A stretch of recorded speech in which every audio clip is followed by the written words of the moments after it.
Good morning સ્નેહ good morning. કે good afternoon થઈ ગયું આફ્ટરનૂન. મેચ જોવામાં હે આ નવરા બેઠા છો બે બેઠા ઓન કોલ છીએ કોઈ કહેતા નહીં કામ ચાલે. બોલો ચાત ગુડ મોર્નિંગ એને 12 વાગે ગુડ મોર્નિંગ થઈ ગયા વીકેન્ડમાં. આ જો આજની મેચ ચાલુ છે એ ન્યુઝીલેન્ડનો દાવ તો પૂરો થવા આવી ગયો હે. અને આજે શું કરવાનું છે આપણે? Get together again. Get together again with friends હે ને. Because Champions Trophy. આજે ફાઇનલ છે બરાબર. તો Yeah. આજે બધા જોડે જ જોવાની મજા આવે ને, રાડો પાડવાની મજા આવે કા. અને વેધર કેવું સરસ છે આજ તો Yeah. હે મસ્ત છે. ચલો ઇન્ડિયા વિન થવાનું જ છે ઈ નક્કી જ છે આજ તો હે ને.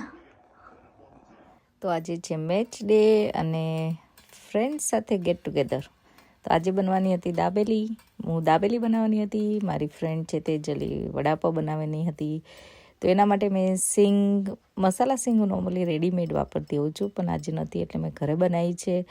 સિંગને શેકી લેવાની, ફોતરા ઉતાર દેવાના અને આ મેં મિક્સ સ્પાઇસીસ એમાં લાલ મરચું, સોલ્ટ, રોક સોલ્ટ, પછી આમચૂર પાવડર, ચાટ મસાલા બધું એડ કરીને મિક્સ કરી લીધું છે. એ મેં એમાં એડ કરી દીધું છે. આનો ટેસ્ટ ખરેખર સરસ આવે છે અને આ સિંગ દાબેલી સાથે સરસ લાગતી હોય છે. તો આ રીતે મેં મસાલા સિંગ પણ ઘરે બનાવી દીધી છે. પટેટો બોઇલ થઈ ગયા છે, છાલ ઉતારીને લઈ લીધા છે. આ હું નોર્મલી દાબેલી મસાલા વાપરું છું. નોર્મલી આ ચંદુભાઈવાળો મોસ્ટલી વાપરતું હોય, જે અહીંયા પણ અવેલેબલ છે. બીજો ઇન્ડિયાથી આવેલો છે. તો આજે હું બે મિક્સ વાપરીશ. તો તેલ એકદમ સરસ ગરમ થઈ જાય એટલે એ મસાલા ડાયરેક્ટ તેલમાં હું એડ કરી દઉં છું અને સરસ રીતે બધું મિક્સ થઈ જાય અને મસાલા થોડા ઢીલા થઈ જાય એવું થાય ત્યાં સુધી આપણે સાતળવાનું છે. અને મેક શ્યોર કે તમારો ગેસ ધીમો હોય, કેમ કે બળી ના જવું જોઈએ મસાલો. અને આ મસાલામાં હું છે ને અહીંયા આંબલીની ચટણી એડ કરી દેતી હોય છું. તો આંબલીની ચટણી નોર્મલી હું ફ્રોઝન કરતી હોઉં છું એટલે મેં ફ્રોઝન તેમાં એડ કરી દીધી છે. અને એકદમ મસાલા સાથે મિક્સ કરવાની છે. તો આ રીતે હું આ દાબેલીનો મસાલો હું રેડી કરું છું અને તમે એકવાર ટ્રાય કરજો, એકદમ ટેસ્ટ મસ્ત આવે છે.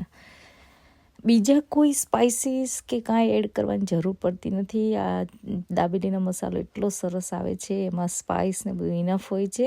તમારે ઓછો લાગે તો થોડું મસાલો વધારે એડ કરવાનો છે. બીજું લાલ મરચું કે બીજું કાંઈ એડ કરવાનું નથી. હું સોલ્ટ થોડું એડ કરીશ, કેમ કે બટેકામાં બોઇલ કરતી વખતે અથવા તો ગમે ત્યારે બટેકાના ભાગનું સોલ્ટ એડ કરવું પડે.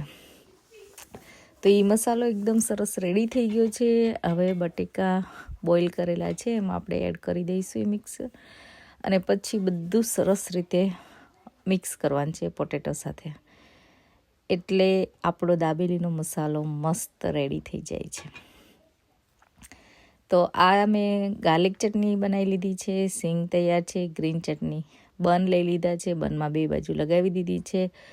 અને આપણે મસાલો જે બનાવ્યો છે દાબેલીનો એ આમાં ભરી દઈશું. તો હું આવી રીતે બર્ગર જેમ વાળીને મૂકું છું કે જેથી એક સરખો બધી બાજુ સ્પ્રેડ થઈ જાય મસાલો. અને હું સિંગ મસાલામાં તમે એડ કરી શકો છો, પણ હું એડ કરતી નથી કેમ કે મારા કિડ્સને સિંગ ભાવતી નથી, એટલે એ લોકોની દાબેલી હું સિંગ વગર બનાવું છું. તો નોર્મલી નહીં તો સિંગ હું મસાલા ભેગી પણ એડ કરી દઉં છું. તો હું આ રીતે દાબેલીમાં ઉપરથી સિંગ એડ કરીશ, એટલા માટે મેં અલગથી રાખેલી છે. તો આ રીતે દાબેલી હું તૈયાર કરું છું. બહુ ઇઝી ને સિમ્પલ છે. હું કંઈ બહુ ફ્રોમ સ્ક્રેચ મસાલો બધું બનાવતી નથી. રેડીમેડ મસાલો યુઝ કરું છું ને એનાથી સરસ રીતે બને છે, ઇઝીલી બની જાય છે અને જલ્દીથી બની જાય છે. અને બધા બહુ સરસ રીતે એન્જોય કરે છે. દાબેલી બધાને ભાવતી હોય છે. તો આપણા એક ટાઈપના દેશી બર્ગર, બરાબર ને. તો આ રીતે હા, ઘણા બધા દાડમ પણ એડ કરતા હોય છે. અગેન મારા છોકરાને નથી ભાવતા દાડમ, દાબેલીમાં નથી ભાવતા. આમ તો ભાવતા હોય, એટલા માટે હું દાબેલીમાં દાડમ નથી એડ કરતી. બધી દાબેલી તૈયાર થઈ જાય પછી એને બટર અથવા તો ઓઇલ તમારી ચોઈસ પ્રમાણે શેકી લેવાની છે. આમાં સોરી શેકેલનો વિડીયો હું લેવાનો ભૂલી ગઈ છું, તમારી સાથે શેર નથી કર્યો. તો એ રીતે દાબેલી હું તૈયાર કરું છું અને ઉપરથી સેવ પણ એડ કરું છું શેકા પછી. તો તમે કઈ રીતે દાબેલી બનાવો છો મને કમેન્ટમાં જણાવવાનું ભૂલતા નહીં, અને તમે વધારે કોઈ એડ વસ્તુ કરતા હોય તો પણ જણાવજો. આ બધા જો મેચ ચારે તમે ફોન ચાલુ કર્યો ને તો ગિલ જતો રહ્યો. ગિલ જતો રે હાલે વિડિયો ચાલુ કર્યો રે એમાં કઈ વાંધો નહીં, ભલે હમણાં બીજો આવશે. બીજાને કોકને ચાન્સ તો દેવો પડે ને, પણ 2 મેચ પૂરી કરી દેવું થોડું ચાલે. વડાપાવ ને દાબેલી મસ્ત વેધર મેચ ડે ને બધા મજા પડી જાય. કા દિયો તાર શું ખાવાનું છે? તાર શું ખાવાનું છે? બર્ગર. એવો બર્ગર ખાલી કાંઈ નહીં. અને સ્લો બોલ નાખી દીધો પહેલા એ. ઓ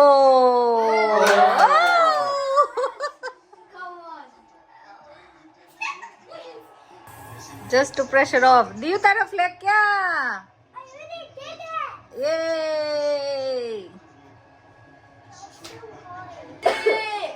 એક જ ઓવરમાં બાજી પડતી. ઓ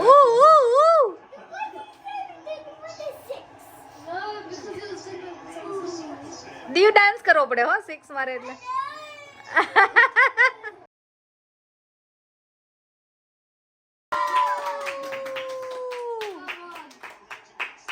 ફોર ગઈ 6 નહીં. Yeah, but still.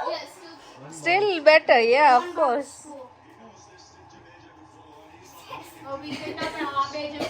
જો એને દાવ નો આવ્યો ને એને 6 મારી. ના પણ કઈ નહીં, બચી ગયા, બે બચી ગયા. ના તો check કરતી. Singles. They always pop out of nowhere. Come on, Hardy.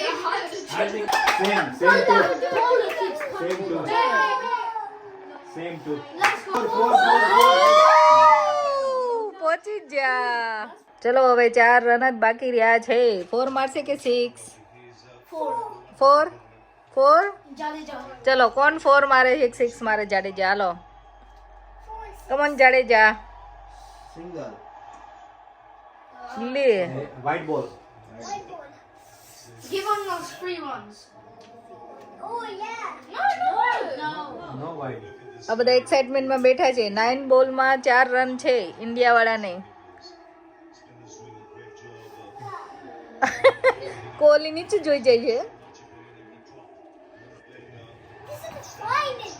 દિયુ ready છે, એનો ફ્લેગ લહેરાવા હે ને દિયુ? યે હરીશા કહેશે ઉપાધિ ન કરો, બધું સેટિંગ થઈ ગયું છે, તમે ચિંતા ના કરો. સેટિંગ શેનું સેટિંગ હવે? હાલો હરીશા આટલી મહેનત કરે બિચારાને સેટિંગ કેનું? એ સિંગલ. Nice. આ બસ એમ લહેરાય કર. હાલ હવે 2 રન બાકી રહ્યા આપડા. Come on. એમે હુકમ જવા દીધી. એવું જાડેજા કે હા કઈ નહીં. રામ ભાઈ રામ. આ દાવત દાવ ન થયો. હા, એનો દાવ ન થયો. દાવ લે ભાઈ તું. હાલ તું દાવ લઈ લે. આ તમે ઓવરના છેલ્લા 2 બોલ બાકી ને. આવર પૂરી કરશે જો બધા વિનિંગ શોટ નું તૈયારી કરે છે, એની ક્લિપ ની તૈયારી કરે છે બધા. ક્લિપ તે હું રેડી જ છું. હાલો તમે બનાવો. વિનિંગ શોટ ને એ લોકો હા વિનિંગ પણ વિનિંગ શોટ મારે કરવો પડે ને અહીંયા. ઓ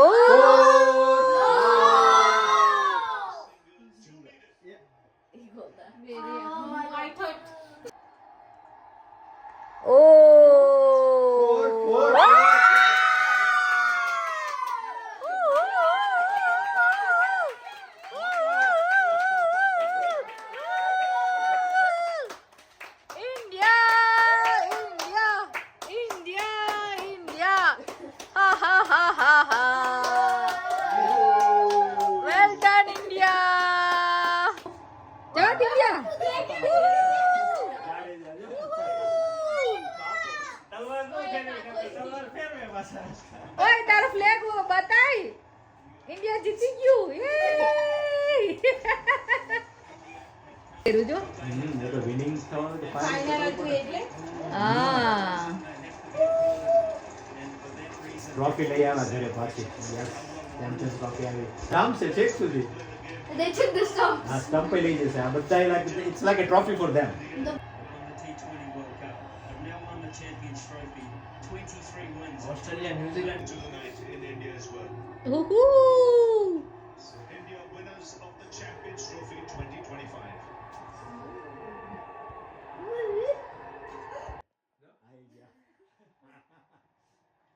yes Who lifted it? Kuldeep. A final India જીતી ગયું. કેટલી મજા આવે, ફિલિંગ જ સરસ હોય. બહુ એન્જોય કર્યું. અને તમે પણ મેચ જોઈતી કે નહીં મને કમેન્ટમાં જણાવજો. And well done India team.